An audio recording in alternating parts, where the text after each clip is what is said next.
President Donald Trump has signed a sweeping executive order escalating tariffs on Chinese goods to a staggering 245%.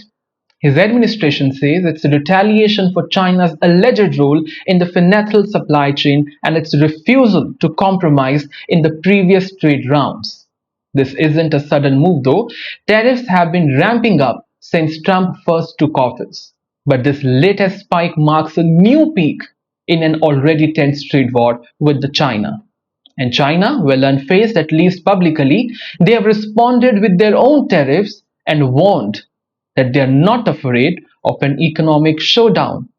But beneath this macho posturing lies a brewing storm for both sides. The shock waves are felt far beyond the political podiums. In Guangzhou, more than 30,000 businesses, 30,000 businesses gathered at the massive Canton Fair, hoping to show off everything from electronic ovens to toothbrushes. But with these new US tariffs, many products are suddenly too expensive for an American importer and American customer. Imagine buying a $30 blender now slapped with an additional $70 duty.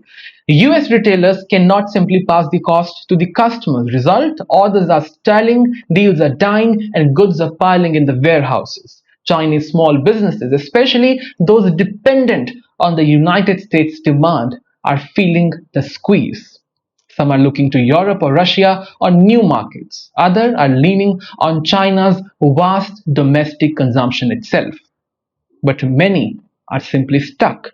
Beijing's vow to fight till the end rings hollow for the average trader watching their exports vanish.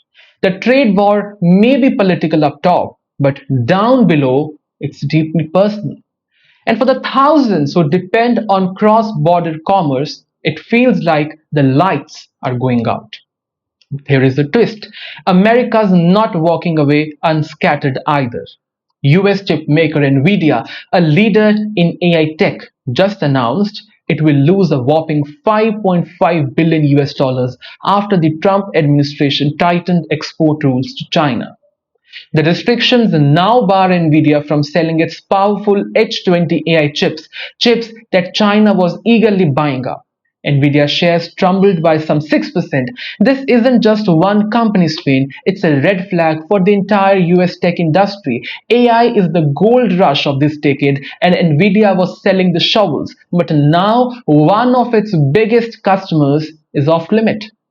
The administration argues it's a national security move, fearing Chinese advancements in AI could be threatening. But critics ask, are we cutting off our nose to spite our faces? Because while China might lose access, US companies lose billions, and that money could have gone into R&D jobs or even further cementing American AI lead. Instead, it's now vanishing in the fog of geopolitical war. And then, amid all this economic artillery fire, enters Joe Biden firing verbal shots of his own.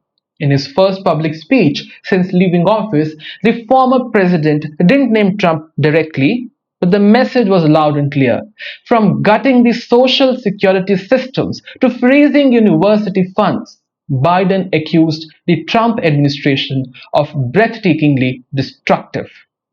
He called out policies that, in his word, took a hatchet to critical welfare programs. Even Barack Obama chimed in, slamming Trump's decision to freeze federal funds to the Harvard University, and I quote, as unlawful and ham-handed. Every day adds a new layer to this whole tariff situation. Let's see what tomorrow brings in.